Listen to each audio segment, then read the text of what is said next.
Let's go to the football side of things. So today we're talking about the teams that we believe can win the title this season.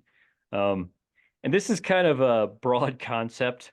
Um, you could look at it as teams that have any chance at all, like if every single thing goes right.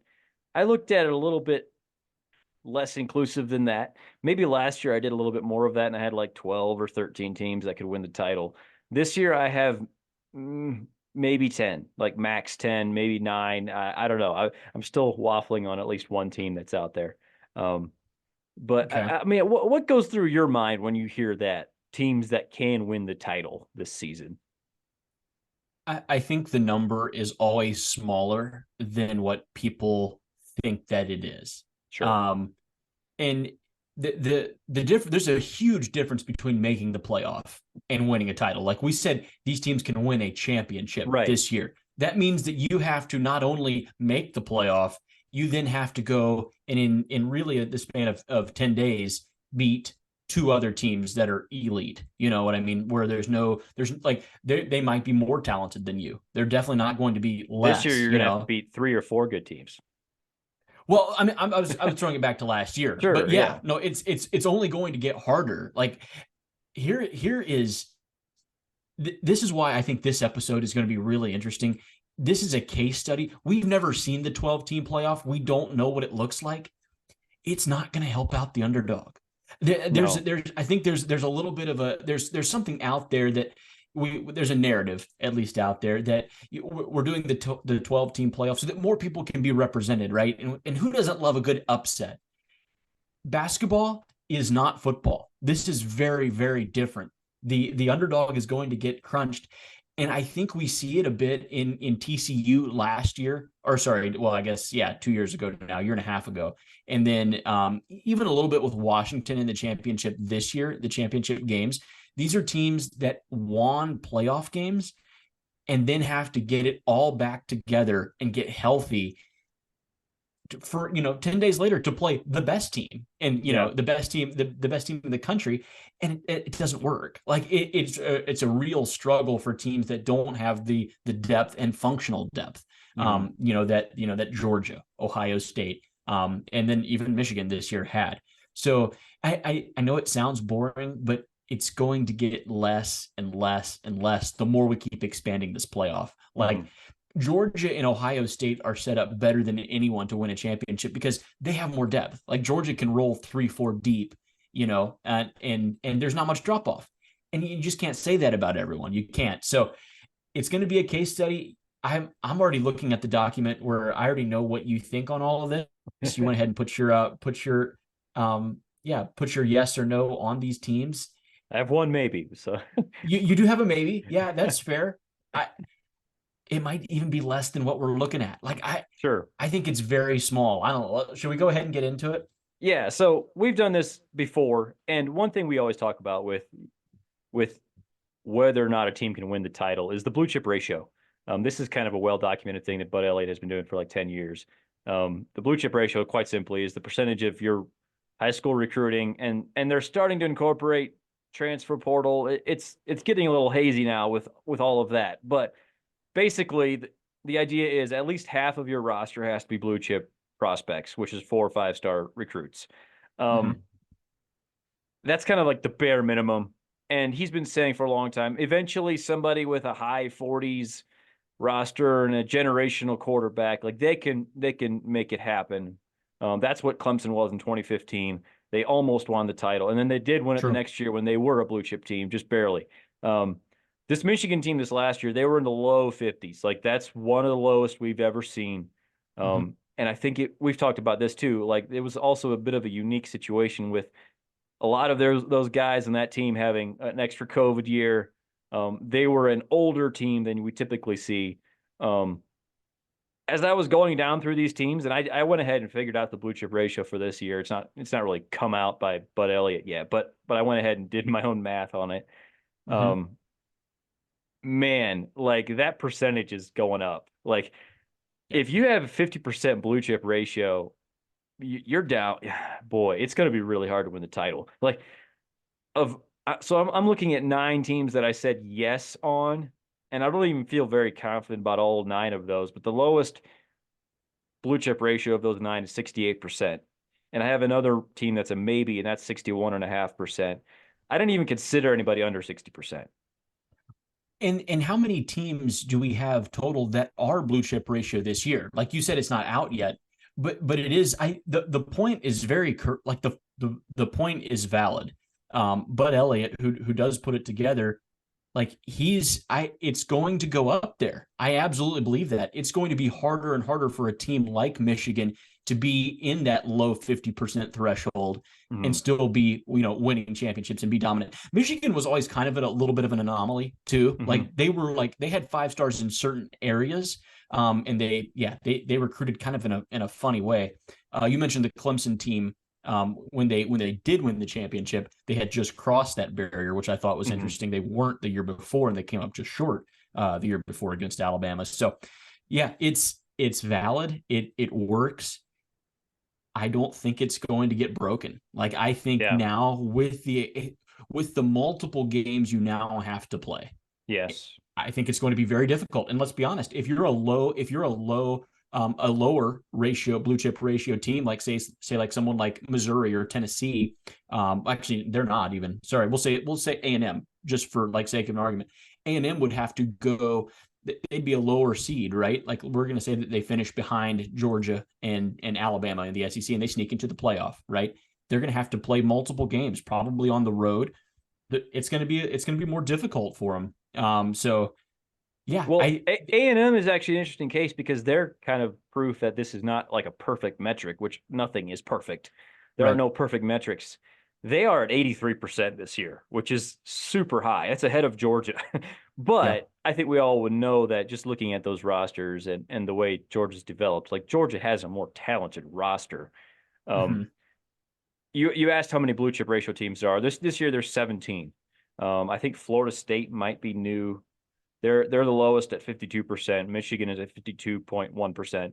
And then the teams that are just below them that are high in the Vegas odds, like so I kind of went through the Vegas odds to see who does Vegas think can win the title this year.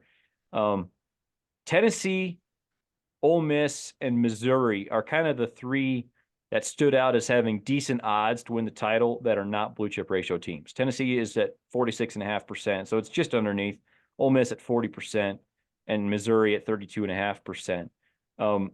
You kind of already tipped your hand. Like do you view those schools like there's no way that Ole Miss, Tennessee, and Mizzou could actually win the title this year, is there? No, I don't think so. Ole Miss is going to be a really neat story, and the schedule works out very well for Ole Miss. To where if everything aligns perfectly and Jackson Dart does become that first round NFL prospect type guy, like that kind of quarterback under Kiffin, there's a world where they make a run at it and maybe they win a playoff game or 2. Yeah.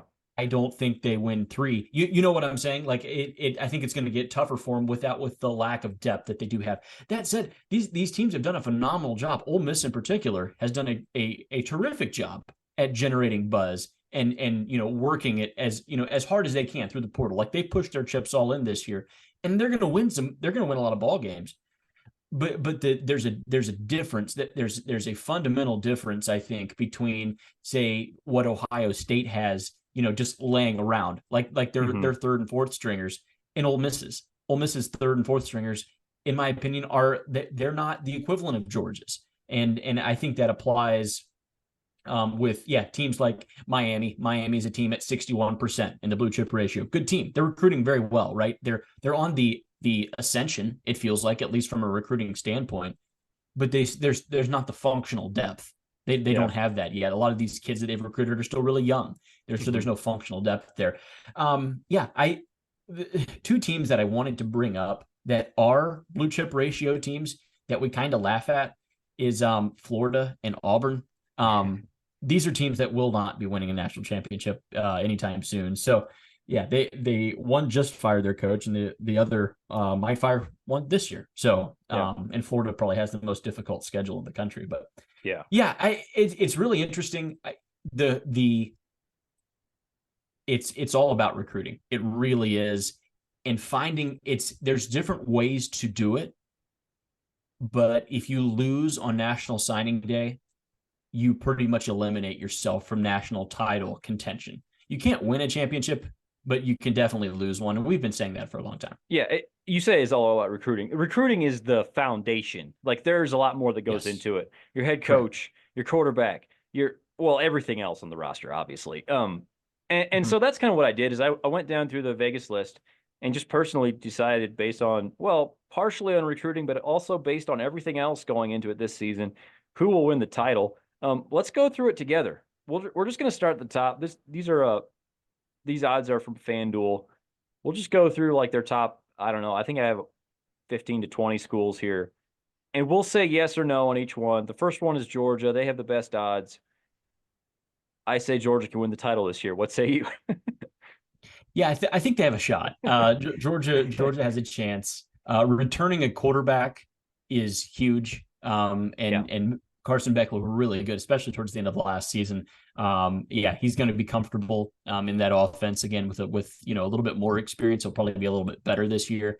He was really clicking at the end of last year. So yes, Georgia can. They're at 80.8% blue chip ratio, which actually is a little lower than maybe what you would think. You would think of them being a little bit higher, but they've recruited at a level that is wild. And Georgia also does a little bit of a neat thing where they develop some 3-stars, like they're not just the 4s and 5s. They will take a number of 3s, and it kind of drops their average a little bit. But some of them, I mean, they're turning out guys like Jordan Davis was a 3-star. Ladd McConkey was a 3-star. They're turning that into NFL talent. So yes, Georgia can. Kirby has proved the doubters wrong. In my opinion, Georgia is the standard in college football right now. I think people are trying to catch up to them, not the other way around. Yeah, I would agree. And you mentioned Carson Beck. It is a bit of an open quarterback year. Like we don't have those slam dunk early first round picks for next season. Like it's a little bit up in the air. Who's the best quarterback in the country? Is it Carson Beck, Quinn Ewers? Who knows? Like we'll obviously somebody will rise that we're not expecting and all of that, but they do have one of the better ones in the country. Next on FanDuel's list is Ohio State at plus 480. I don't know if we have to say the odds in each one, but Ohio State has second best odds to win the title. Will Howard looks like he will be the quarterback there, transfer from Kansas State. This is still pretty easy. Ohio State is capable of winning the national title this year. I assume you agree. I do. Yeah, they are. This is, it's kind of easy here a little bit. The only drawback, and the drawback, it actually got erased. When they hired Bill O'Brien, it was like, now Bill O'Brien could mess something up in a hurry. So it was like, that could, but then, he moves on, right? And Chip Kelly feels like a slam dunk hire as an OC. He has familiarity with Ryan Day. Will Howard, the quarterback that we bring in from Kansas State's a little interesting. It's definitely not going to be the same, drop back and try to throw it 45 times a game. I don't think. I would be shocked, at least. It feels like it's going to be a little bit more, zone read, especially with the running backs. Try to, maybe get Howard out on the perimeter a little bit on offense and be mobile. So it's going to look a little bit different, but that's a good thing, honestly. Ohio State still has a really, really good defense. Absolutely, they can win the title this year. They have the depth to do it. Ohio State and Georgia, Vegas gets this right, that Ohio State and Georgia are the two favorites to win the championship this year. That's my opinion. Yeah, number 3 is Texas. Obviously, we mentioned Quinn Ewers. My biggest question mark probably is the defense, losing those 2 stud defensive tackles. Not sure that they have incredible edge talent either, but it is Texas. Like Sark, he is an offensive genius. I think Texas is capable of winning the national title. I think so. I think so, right? I mean, the receivers, look at some of the receivers they did lose. True. The running back, we really like the running back as well. And you mentioned the defensive tackles who were phenomenal for him last year. I think so. I'm going to put this one down as yes, they can. They meet the requirement on the blue chip ratio. They're at 72.5%. That's good. That's really good. And we saw them last year, and they got over the hump a little bit. In my mind, Texas is back. That was the whole question. They didn't have to win a title, for me to declare them back. They made a playoff, and that's enough for me to declare them back. Texas is back. I'm going to say yes. For me, it feels like they're a clear step behind Ohio State from Yeah. 2. Like there is a drop down from 2 to 3 here. Texas can win a championship though this year, especially if Ewers stays healthy. Absolutely. Yeah.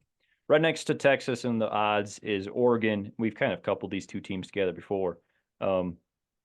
Oregon, Dylan Gabriel coming in. They also brought in Dante Moore, so they kind of have their quarterback for this season, the old, like very seasoned college quarterback in Dylan Gabriel, and then the young former 5-star recruit in Dante Moore, who they want to develop. Dan Lanning, we really like him. I would say, like, he hasn't quite gotten over that hump, like hasn't won the Pac-12 yet, but it does feel like he is running that program the way you would want them to run, like the way you want to see a program being run that is trying to win their first national title. It's been a long time since we had a first-time national title. I think maybe Florida in '96, and Oregon is the consensus. Like that's the next team that has the best shot of becoming a first-time national title winner. And Dan Lanning seems like kind of the coach you would want in that situation. I think Oregon could win the title this year. They've recruited very well. I don't know that there's a lot of glaring holes in their roster. I really like their receivers. I know they're losing Troy Franklin, but there's still other guys there. They just had a serious bunch of weapons. Like in some ways, I think Dylan Gabriel could even be a slight upgrade over Bo Nix. And I know that Bo Nix was really good. At the very least, I'm going to say not a big drop off. So I guess I think the ceiling is there. Oregon could win the national title this season. The point about the ceiling with Oregon is valid. Lanning hasn't really beaten anyone yet. And something that we do have to I think you have to at least talk about it a little bit is with these extra playoff games that you will be having to go through. It's kind of just I think a young coach is going to struggle more. And we have seen Lanning, whether you say he mismanaged the Washington game, the regular season Washington game, the first one, whether you say he mismanaged that or not, like you can go back and forth and there's arguments to be made on either side. He's not what, Lane Kiffin is, in terms of, like an offensive play caller. And he's maybe not as seasoned as what Kalen DeBoer is, like some of those guys that have, the extra years of experience. Certainly Brian Kelly. Lanning's a younger guy, and I think it's going to be more difficult for him. I think there's still steps that he will have to take to get there. We saw this with Kirby Smart. Kirby Smart was exactly the same way. It took him a number of years. He was very close, but it took him a number of years before he quit making some of those big mistakes. And I think in some of these tight playoff games, I think that could cost you. So I'm going to have Oregon down as no, actually. Okay. The feeling about the ceiling, like their ceiling is high. I understand that they have a ton of talent. I'm not there with Dylan Gabriel being a championship winner. I can't quite get there. I just can't quite get there. It's a down year for quarterbacks. Carson Beck's going to have a really good year. Quinn Ewers is going to have a really good year. We're expecting good things from Will Howard as well. Like he should have a good year. Jackson Dart is decent. Yeah, I just Jalen Milroe was coming on at the end of last year a little bit. Like these are guys in my mind that are ahead of him. Guys that are ahead of him, and can Oregon win with a lack, not being as good? We'll say slightly less than at the quarterback position. I think Oregon has to have really, really good quarterback play to go knock off an Ohio State, a Georgia, Texas. Yeah. And so I'm going to say no. That might be harsh. I think the list for me might be smaller than your list is. So you have yes on Oregon. I have no. I like that. I like that we disagree at least. Yeah, I'm sure we'll have a few more. Next on the list from Vegas is Alabama. Obviously, for the last 15 years, that was just a slam dunk. Yes, you don't even think about it. A little more difficult. You bring in Kalen DeBoer as the first-year head coach. I don't know if mass exodus is the right phrase, but they did lose a lot of guys to the portal. Now, Caden Proctor is back. That's kind of a whole nother story. That's weird. Yeah. They returned Jalen Milroe. I ended up settling on yes for two reasons. Obviously, they recruit very well. Like they have a very talented roster. And Kalen DeBoer is he just hasn't failed yet. Like we haven't seen him not be a magician. I do think there is a chance he could develop Jalen Milroe. He could get something out of this offense that they have not been getting the last several years at Alabama. And who knows, like with that level of talent and with his prowess and X's and O's, I just think that you can't rule them out. At least I can't. I expect them to be a major player in the post spring portal window. Like I do think that I think DeBoer, when prospects sit down and talk with him, when players sit down and talk with him, they like what they hear. That's just the vibes I've gotten so far. I do think there's just enough proof of concept. They will be able to bring in some pieces, specifically in the secondary, to shore that up a little bit after spring here when the portal opens up again. I have to say yes with Alabama. Yes, Alabama can win a championship. DeBoer has won everywhere he's gone. Seasoned vet, right? He's done a really, really good job at every single place that he's been. They are replacing the greatest coach of all time, and I understand that the talent is still wild. You look at the blue chip ratio for Alabama. Still, they've been getting a ton of negative press in the last couple of months, right? Since they've been retired, like it's been it feels like a mass exodus over there. I don't think we understand quite how much they still do have. You know what I mean? Like in the last four classes out of high school, they have signed 98 blue chip prospects, which is the most in the country by what, 14? 14. Yeah. So, yeah, go ahead. I interrupted you there just to kind of add on to your point, I guess.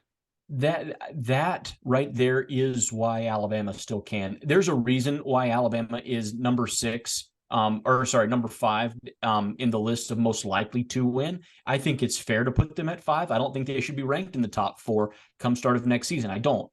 But they absolutely can. You talk about having high ceilings. When Alabama gets it right, if Kalen DeBoer is able to settle Jalen Milroe down and develop him as a passer, and maybe slow his feet down just a little bit in the pocket and make him less antsy, less one read and run.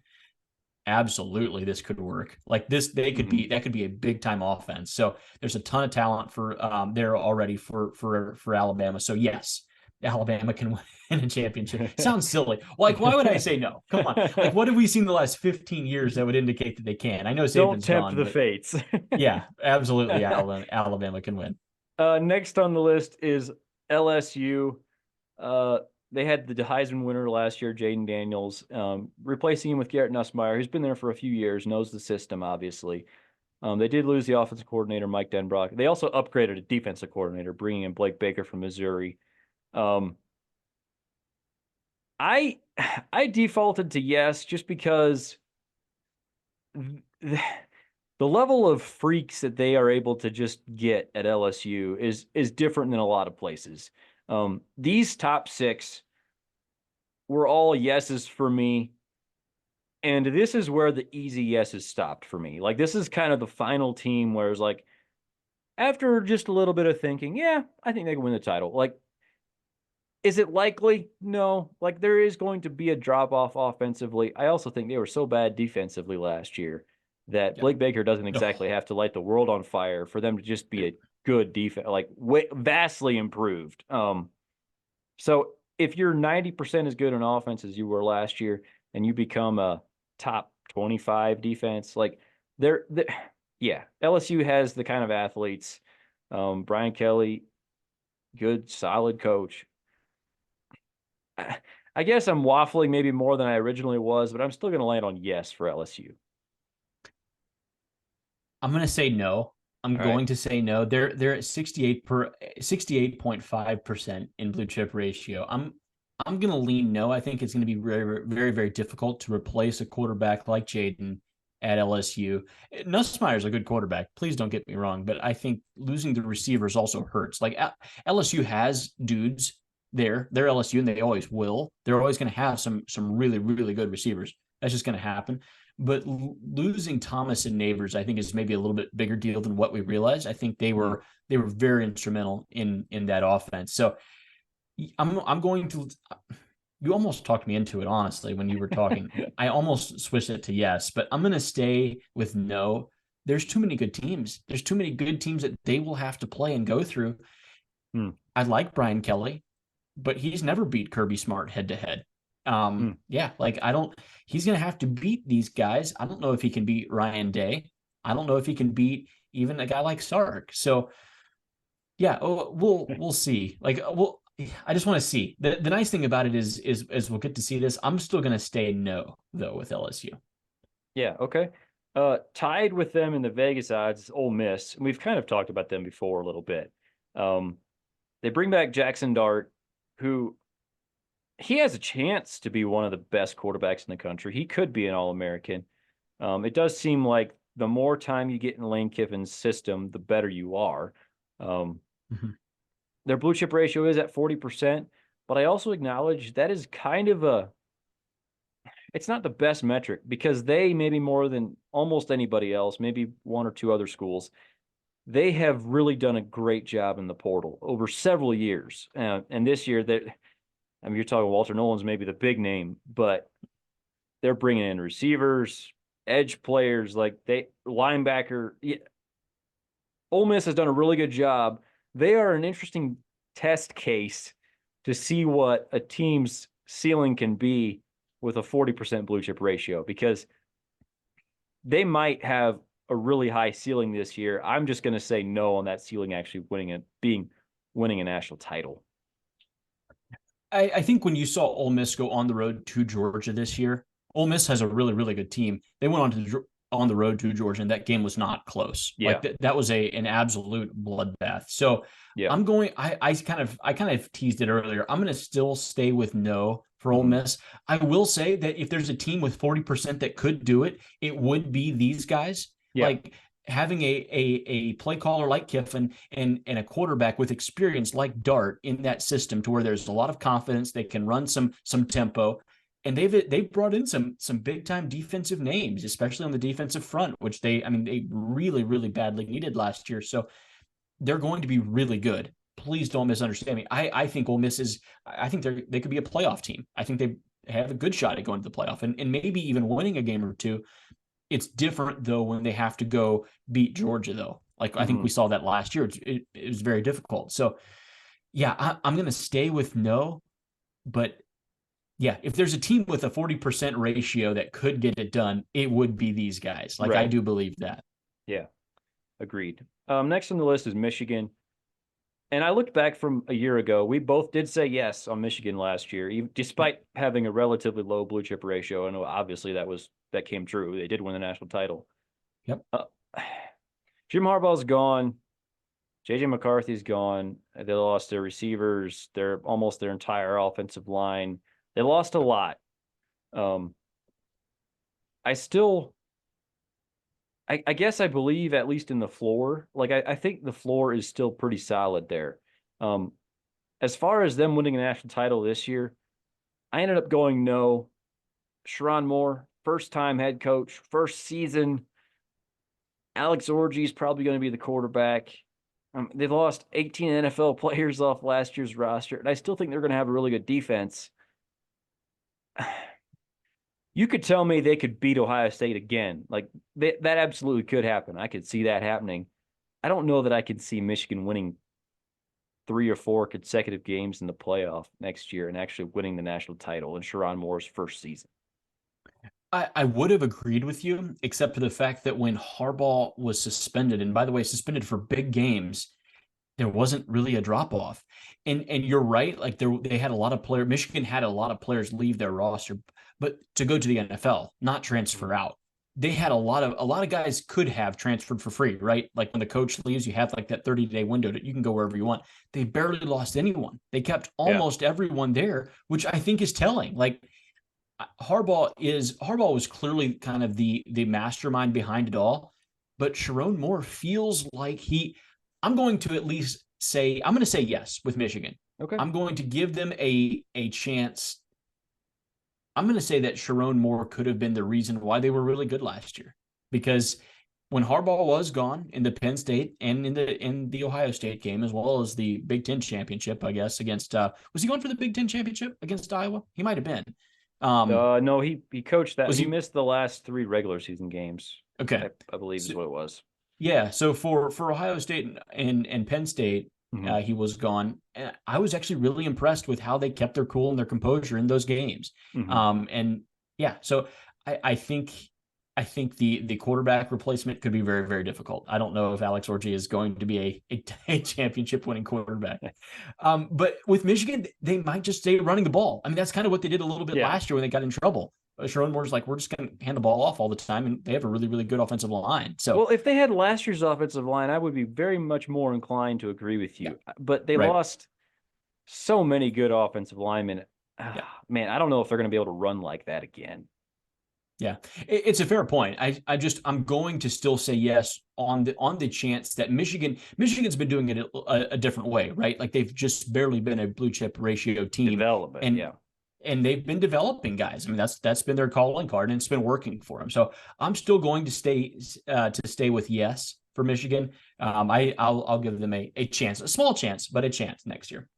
Fair enough. Next on our list is Penn State, and this is one where I'm waffling a little bit. They have pretty good recruiting, 61.5% in the blue chip ratio. James Franklin has been a successful head coach for a long time. They bring back Drew Alar, who was a 5-star recruit. A bit of an underwhelming season for him last year. To me, though, like maybe my bigger question for Penn State is like the receivers. I didn't think the receivers were good at all last year, and I'm not sure that they did a whole lot. I mean, they brought in Julian Fleming, who was kind of underwhelming at Ohio State for a long time. I don't know. I think I'm leaning towards no. What do you think about Penn State? Why would you trust James Franklin? That's Like, another like aspect. like having seen what we've seen. I mean, he's been there a while now, and Yeah. he does recruit well. Like the percentage is high. Drew Lar is a 5-star quarterback, which is, I mean, that's great to have. The in game decisions are just head scratching at times with Penn State. As someone who has bet on them and lost money on them at times, it would be infuriating if I was a Penn State fan. Thank goodness I'm not. But like their record against top 10 ranked teams is really, really bad. Like awful. Yeah. Like they can't beat top competition. You saw in the Peach Bowl against Ole Miss, like they have the talent to hang in for a while, and then yeah, just there's just some head scratching decisions where it's like what was the play call there? Like what was the idea even? Um, Mhm. and I was just wondering that when I watched Penn State play Michigan and Ohio State this year, two games that they absolutely had to have. Like Penn State, if you want to go for it, you have to either knock off Michigan or Ohio State, and they played so tentative. It was just very, very cautious. They played not to lose, and therefore they ended up losing. So Mhm. yeah, it can be frustrating to watch. I don't have any faith in Franklin to win a championship there. I'm going to stick with no. Mhm. I'm guessing that's where you'll probably end up too, maybe. Yeah, that's where I am. If I'm looking for positives for Penn State, I think they made 2 really good coordinator hires. Like, if you're looking at next year, like maybe the second year under Kotelnicki's system, maybe they have a few more receivers on the roster. Maybe Drew Alar stuck around for a senior season. Like, Yeah. maybe then you can say yes. Right now, it feels like a bit of a stretch. I would have them as the 10th best odds, I guess.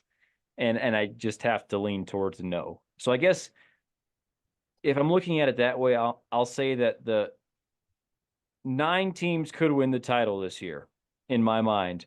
I don't feel great about the 3 that I have left. Like they're all you're looking at stretching it a little bit. Penn State is stretching it a little bit too far. Is Yeah. that fair No, to I agree. say? I agree. I agree. It's the lack of confidence that you would have in the coach. Like if you're Yeah. going to be, I mean, so Penn State doesn't recruit as well as Ohio State, and there that's that's in your conference, so you're gonna have to make up that difference somewhere, Yeah. and it's not coaching. You know what I mean? Like it hasn't been coaching. You haven't been able to make it up in coaching yet for Penn State. So yeah, believe it when I see it. Full Mhm. on believe it when I see it mode. Until then, it's just a no, kind of. Yeah. Yeah. The next team is Notre Dame. They've been compared to Penn State quite a lot over the years, and rightfully so. They've been similar-ish programs for a while. Um, Notre Dame brought in Riley Leonard this year, quarterback. Maybe more importantly, they hired Mike Denbrock away from LSU at offensive coordinator. Um, their blue chip ratio, I was a little surprised. Like it's the highest I've ever seen. It's at 70.8%. Over the last 4 years, they've brought in 68 blue chip recruits out of high school. That's Um, good. Yeah.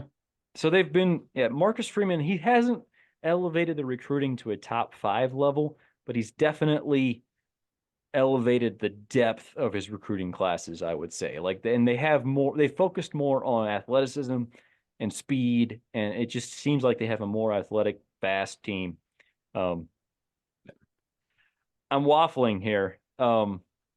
Obviously, this is my team, so I'm a homer. My biggest issues with their team last year were offensive coordinator and receiver. And Mike Denbrock, I think, was kind of a slam dunk answer to the first one. Been really impressed by the early returns I'm hearing from spring practice in their receiver group. Um, there's a lot of guys in Notre Dame beat, and they've been saying things about the quarterback room and the receiver room that I don't remember ever hearing.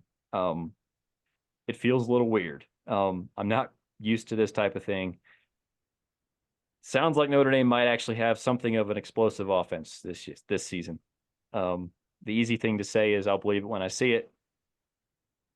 Waffling, I'm leaning towards if everything goes right, they could win the national title. Maybe they're the number 9 team, and Okay. it just depends where you put that line. But I'll say Notre Dame can because of the improved roster, because of the offensive coordinator hire, and because they did improve the receiver room in the portal. I think it's important for coaches to get some seasoning in big Mm-hmm. games.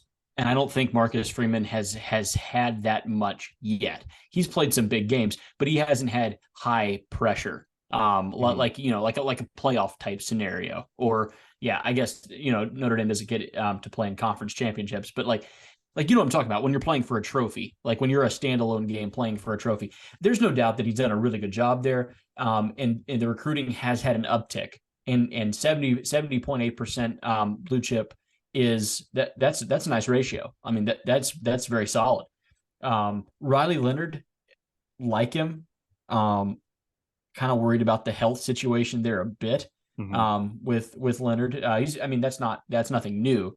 But I think he is having surgery like right now, isn't he? Like this week. Yeah, he Um, just had surgery recently. yeah, It's pretty minor, but yeah, it right. has been a bit of concern. And he is a runner. Um, Yes. they do feel pretty good about the rest of their quarterback room. So, but you're talking ceiling, you're talking national title. You Yeah. probably don't win a national title if your starting quarterback goes down. So, yeah. No, right. And I'm going to stick with no on Notre Dame. If I'm going to say no for Penn State, I'm going to say no for Notre Dame. They can be a playoff team. They can absolutely be a playoff team. There's a difference though, and I think Mhm. it's gonna be very apparent this year when we see it. I could be wrong. We have no sample at all. We have no sample size.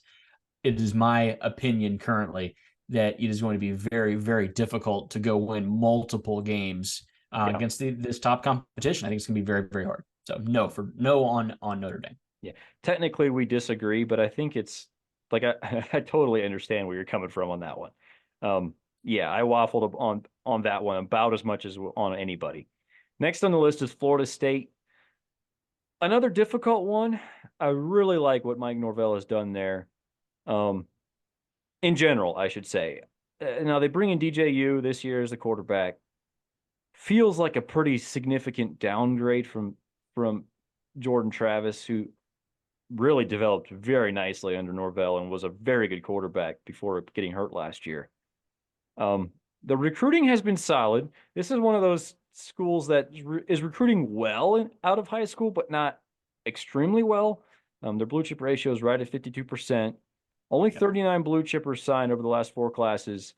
They hit the portal pretty hard. Like they are one of those. It's a slightly more talented version of Ole Miss. Like they've done a little better job in the portal than a lot of schools. That's a significant difference between them and Clemson. But Yeah. Clemson does recruit significantly better than them in high school. At least they have over the course of the last 4 years.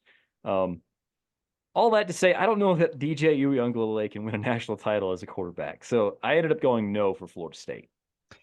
I understand that point. The fact that Florida State went undefeated last year does mean something to me. Yes. And I think that they do cross the threshold just barely. They're at 52%, like what you mentioned. And they lost a ton. Like Jared Verse, like that fantastic defensive line is mostly gone, right? Like they're not really there anymore. And the receivers are gone too. And Jordan Travis isn't coming back. But I'm going to say yes for Florida State. Okay. I do think that with Norvell there, they're finding ways to do it. I'm not saying that Florida State's going to be the next Michigan. That's not what I'm saying. But they're looking for different ways. They're trying to find value in different places because they're not recruiting at the top end of college football. And I'm still a little bit on the train that Florida State should have been in the playoff last year. I think they should have. Oh yeah. They deserve to be in and should have been in. And I think going undefeated is very, very difficult, and I think should have been rewarded. And so I do think that if they go undefeated, I think there's something to that. There's something to knowing how to win those games, especially close games. And Florida State beat some good teams last year, so I'm going to stick with yes. This is on the threshold though. Like these are ones that I'm thinking about. Florida State doesn't have a very good chance to do it, but I do think that they have a better chance than Ole Miss does. Ole Miss felt just on the other side of the line for me, and just not quite there. I'm going to say Florida State just does cross that barrier to entry. They can if everything goes perfectly. All right, next on the list is Clemson, that other favorite in the ACC. Those are kind of the 2 clear favorites for the second year in a row here. Bring back Cade Klubnik. This is, in some ways, this is similar to Penn State with the former 5-star quarterback who sort of underperformed as a redshirt freshman starter or sophomore. I don't know what the eligibility is, but second year in the program. I didn't love what I saw from Klubnik last season, but Clemson did really seem to improve over the course of the season. I think they finished with like 8 straight wins. I like this team this year. I don't know that I had them ranked super high in our like way too early top 25. And I'm not even saying I was wrong to have them as low as I did, like early teens. I do think it is a pretty high ceiling. They've recruited pretty well. I also am interested to see what Garrett Riley does in his second year as offensive coordinator. Like how much can the offense improve with a second season under that system? So that's kind of one of the main things I'm looking for. This was also tough for me, but I ended up going yes on Clemson. 68% in the blue chip ratio is pretty good. Yeah, I just think if everything goes right, Clemson can get back to winning a national title. I don't see it as likely, but yeah, put those in one of those bottom 3 yeses for me. That's borderline, but sure. This one's actually a fairly easy yes for me. Okay. I agree with you there. The recruiting is still really good there for Clemson. They're just a little under 70% in the ratio. So they're doing well there, and they have done it. I'm a big believer, especially in extended playoffs, in coaches, head coaches, guys with experience, guys that can do it, have proven that they can do it with multiple quarterbacks. The Garrett Riley point that you made is absolutely fascinating. We were all over that a year ago. We loved that hire. We loved everything about it. We thought that was a sign that Dow was going to be taking his hands a little off the reins. Maybe he'll let this offense cook. Let's let this thing go a little bit. Use some tempo for once. And kind of back to old Clemson, right? Like that's how Clemson was. Back in the day. They were running a little bit more up tempo stuff, and it felt like it's just gotten so methodical, and we thought that was what was going to happen, that when, Riley was going to come in and bring some ideas, and it didn't happen last year. And it was very disappointing to see, because Clemson does still have that ceiling. They do. They can still go out and win championships. And Riley, I don't think any less of him at all. I'm still waiting for Dabo to release some control there. Like, I think that's Hmm. what needs to happen, in my opinion. I was disappointed also that they didn't go out in the portal hard at all. At Yeah. least not yet. I mean, they'll have another window that they can do it, I guess. But I mean, I think if what you've seen so far is any indication, they're probably not going to. So yeah, I would have liked to see them go for some, some transfers.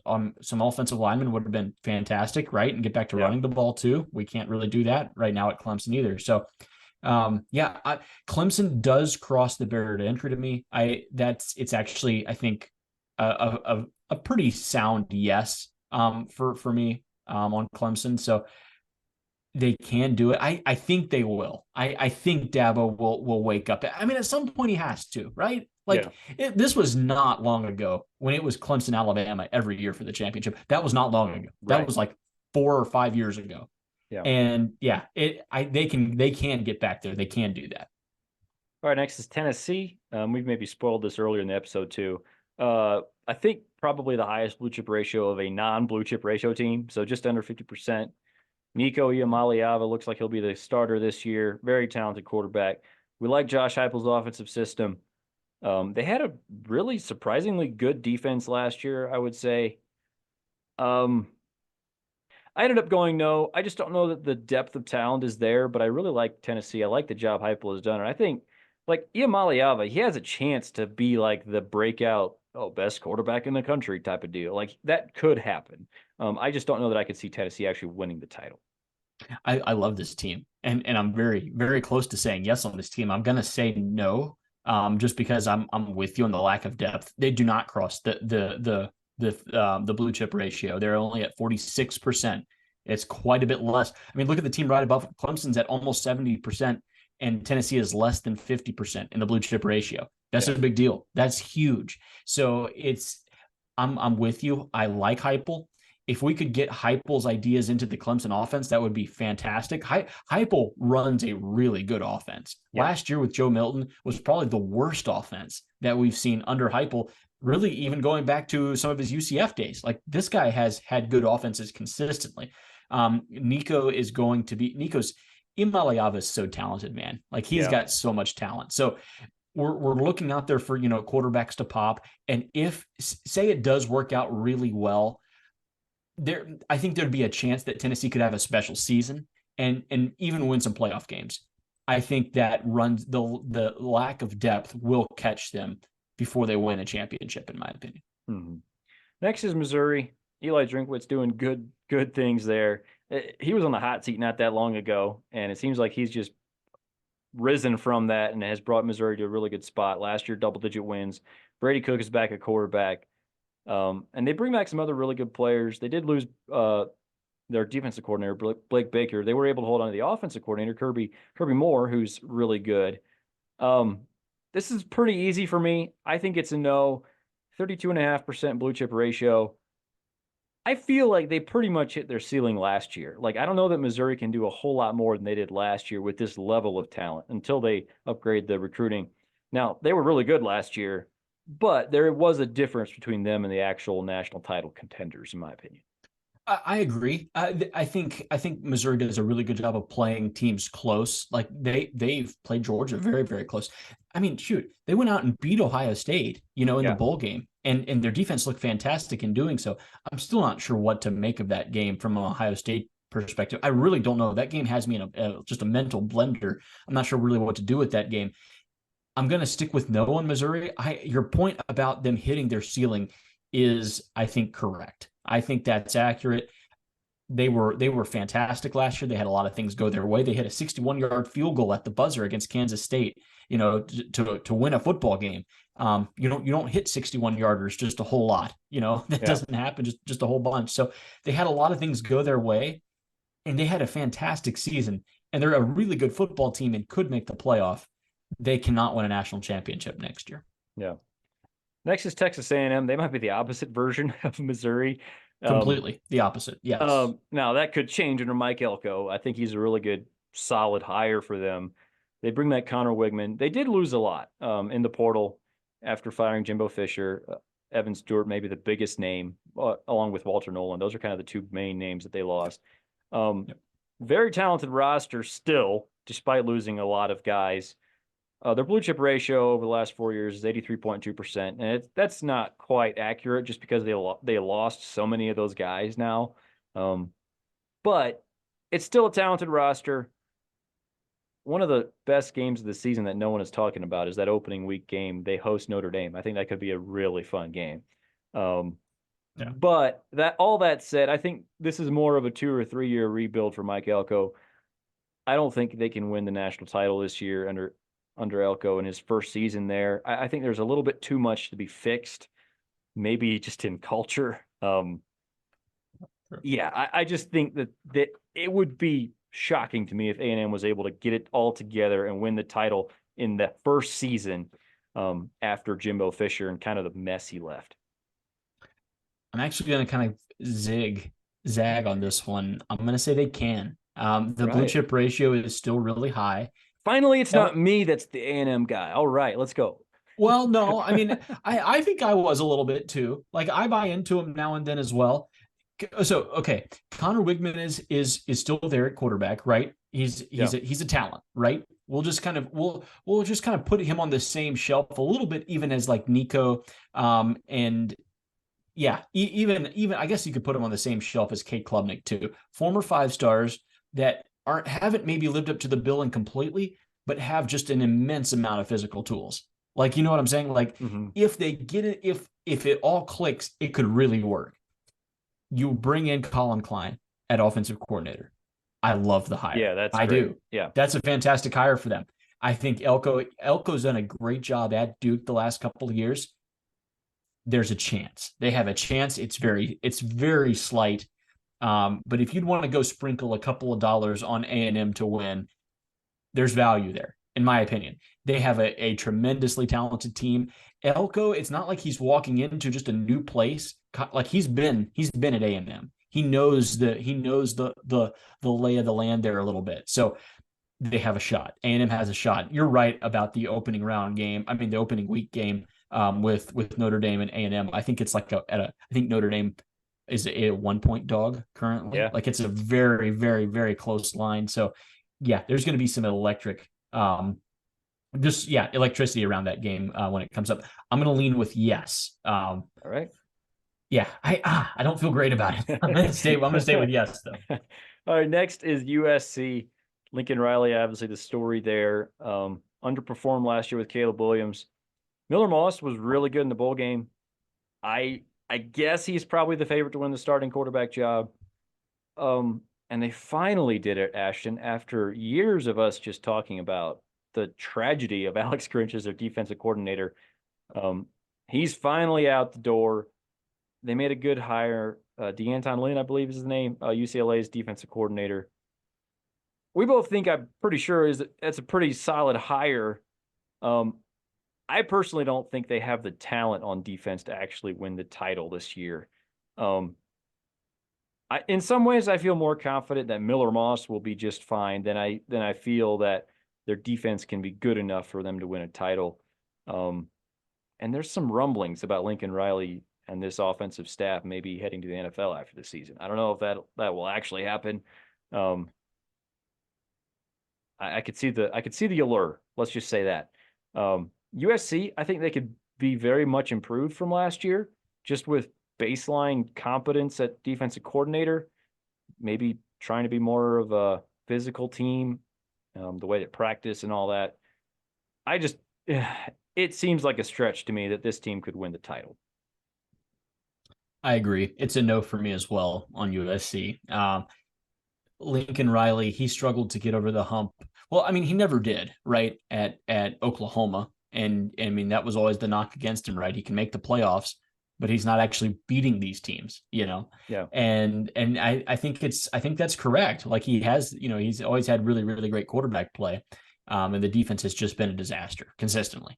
So Thank goodness he finally made a change. It's about 4 years too late, in my opinion. Like, I just never understood why we brought him from Oklahoma, Grinch, the DC. I just never understood that move at all. It baffled me. Yeah. But he did make that move kind of out of necessity. they don't have the physicality up front. They don't. Like USC can't really stop the run Yeah. almost at all. So yeah, I'm gonna stay with no. If they come out and their defense is vastly improved, I'll be the first one to put my hand up and say I was wrong. But I haven't seen that yet under anything that Riley has shown us. I just haven't seen the ability to stop the run consistently. Just played sound defense, tackle in Mhm. space. It's something they can't really do. So yeah, I'm going to stay with no as well. Next team is Lincoln Riley's old team, Oklahoma, under Brent Venables, his third season now. Jackson Arnold looks to be the quarterback next year, former five-star recruit, who they think very highly of. Another team, I view them very similarly to Notre Dame. They both have the third year now, former defensive coordinator who's a first-time head coach. 73.9% in the blue chip ratio, very similar to Notre Dame. Also, probably for both teams, higher than most people would guess. I am leaning yes. And I guess if I'm comparing Oklahoma, Notre Dame, and Penn State, we know what James Franklin is at this point. And there's a possibility that Marcus Freeman and Brent Venables are James Franklin, but it's still a bit of an unknown. like there's still the unknown. We don't know that for a fact. We don't know that they Yeah, can't be better than that. Um, right. so maybe that's part of the reason I couldn't quite eliminate those two teams, but I am going yes for Oklahoma. They are my ninth and final yes.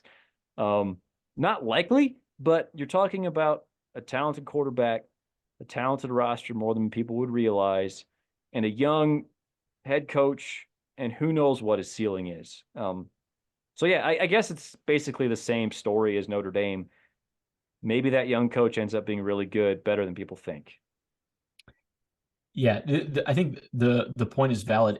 Oklahoma beat Texas last year. I think it's something that people forget about a little bit. Is they had that incredible game there in Red River and in the late touchdown pass to beat Texas. Like they can win these big games, and Texas was a great team last year. They were. Yeah. The lack of consistency is concerning. Mm. I will say it did make me feel kind of better on Oklahoma that they kind of asked Dylan Gabriel to leave. Mm. Like, and that might sound weird, but it really means that Jackson Arnold is the guy. Like Yeah. he's a stud, and we're pushing our chips in on him. Um, I, I actually take that as a good sign. I do. It means Yeah. that he's because Gabriel was a good quarterback last year. He was a solid quarterback, and to push out someone that's solid in favor of and push your chips in with a 5-star. I don't mind that. I think that means that there's good things that they've seen from Arnold so far, and yeah, by all accounts, he's a fantastic quarterback. From things that we've the limited amount that we've seen him in everything that we've heard as well. So Yeah. I'm going to say yes as well. They're at 73.9%, almost 74% on the blue chip ratio. It's very high, higher than you think. They recruit well at Oklahoma. There's a small chance they get. I put Oklahoma and A&M. They both are yeses for me just because the talent is there, and if the stars align, they could. Mm-hmm. Um, yeah, is it likely? Absolutely not. No, but they could if the stars align. You made a point about that win over Texas, and that was one thing. Another thing that I was thinking about with similarities between Oklahoma and Notre Dame. These young head coaches, like they have had slip ups. Both of these guys have lost to teams they shouldn't have lost to. Oklahoma has that win against Texas. In Marcus Freeman's first season, they beat a top 5 Clemson team in November. I think ending their undefeated season, if I remember right. Mm-hmm. And we're talking purely about ceiling here. The floors so far have been lower than you would like, Yeah. but I like the ceilings. And so that's why I ended up going yes in both of those schools. One more program to look at. We could go look at a bunch more, but one more that stood out on this list. I finally yet to cut it off somewhere. But my last team from the FanDuel odds is Miami. Mario Cristobal, obviously the head coach there, bringing in Cam Ward, and they're very excited about him. Talented quarterback, came from the FCS originally, and then spent 2 years at Washington State. They think they have a really good quarterback in their hands. They recruit well, 61% blue chip ratio. That's what Mario Cristobal does. all that and the lines of scrimmage. The other thing he does is it feels like he puts a cap on his team. Just I cannot trust Mario Cristobal and that offensive system to actually win a national title. I end up going no on Miami. Maybe down the road if they show a little more proof of concept. Stop cutting the legs off your offense. Yeah. But yeah. Real quick. If you think Miami can win a championship this year, I'm just going to refer you back to the last 20 seconds of the Georgia Tech game from this past year. And then you're not going to think that anymore. Just go watch that a little bit. You'll realize like these guys have no idea what they're doing on game day. Mario Cristobal is a poor man's James Franklin. It's James Franklin will cost you a win or two. Mario Cristobal will cost you maybe even more than that. He recruits very well. They do. Both of those guys, Franklin and Cristobal, recruit so well. And they absolutely kneecap their guys on game day. They do. Yeah. they're clearly I think they just get in their own head a little bit, and the decision making is just terrible sometimes. So they have talent there. Of course they do. It's Miami. Like the same as Penn State. Cam Ward being there. I like Cam Ward. He's gonna be good. I think he'll be a good quarterback for him. And they're gonna have a solid offensive and defensive line. They're going to get in a close game with someone and blow it. I mean, like you can just kind of rely on that. And so no, Miami, there's no shot that they go say they go and beat someone like Texas in the first round of the playoff, and then they get Georgia the next week. It's like no, like there's no chance that they are consistent for 2 weeks in a row. It's just not going to happen. So Miami, it's a no for me.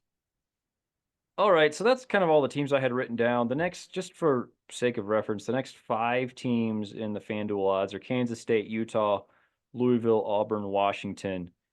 Is there anyone else worth talking about that has any outside shot in your mind? I think no. The one that I keep coming back to is Ole Miss. I keep saying no with them. I'm so close to turning that into yes with Ole Miss. I'm going to stick with no. I think you mentioned Auburn, Washington. No, that's a considerable no. I feel good with the ones that we said yes to. Did you have more yeses or did I? We both have 9 yeses. We both have 9. I had more yeses than I thought I would. Yeah. I was going to go with, a very small number of yeses, and it was a few more than I thought. So I'm happy with where I'm at. So I'll just go through the list. We've agreed on 6 teams that we both agree can win the national title. So maybe that's the real list. Mm-hmm. That list is Georgia, Ohio State, Texas, Alabama, Clemson, and Oklahoma. And then on ones that we were split on, your yeses that I disagreed with were Michigan, Florida State, and Texas A&M. Mm-hmm. And then my yeses that you disagreed with, LSU, Notre Dame, and I'm missing one. I had Oregon. And Oregon. Yes, I missed Oregon. So yeah, that's the list. We both think there's 9 teams that can win the national title this year.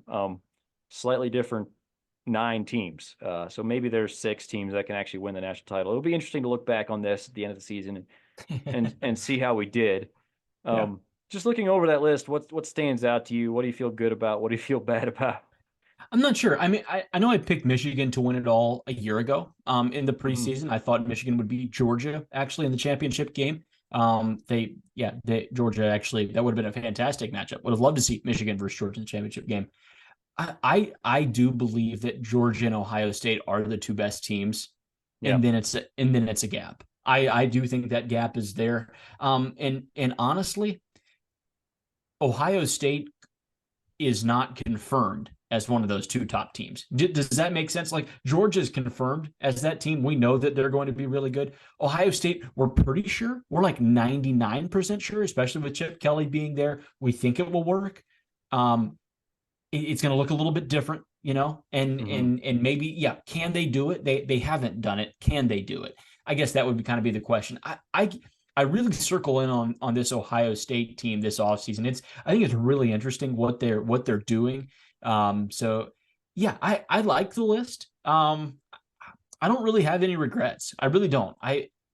The Ole Miss thing, I've made my peace with it. I don't think they can. I'm going to say no on that one. Just not enough depth. So I'm good. I have no regrets. All right. Yeah, I like that we have some differences. I agree with you. It feels like Georgia is an overwhelming favorite. And that's the funny thing about that is in the old system, you could almost like I would feel very comfortable like putting some money on them or even at plus 300. Like, right. We don't know what it's going to look like this year with It's different. the 12 team playoff. Like, it's harder for everybody. It's harder for Georgia even like to win the national title. Obviously, somebody has to do it. To me, they feel like the clear favorite. Ohio State, all the pieces are there. Are they going to be put together properly, or is it just? Or yeah, we've seen the pieces there before, and they just weren't. It didn't. The oil wasn't greasing it the right way, or something. If you want to talk yourself out of Ohio State, go back and look at the receiver room from 3 years ago, and even 2 years ago. Go look at that receiver room, and it's C.J. Stroud throwing the ball. Yeah, and they did not even win the Big Ten. They won 0 trophies, yeah. 0. It's wild. Like the receiver room was crazy. And they won nothing with CJ Stroud throwing the ball. So you can talk yourself out of any of these teams, maybe with the exception of Georgia. But I do think Ohio State is turning over a new leaf here a little bit. So I'm gonna stick with them being up there, at the number 2 spot. I think they deserve it.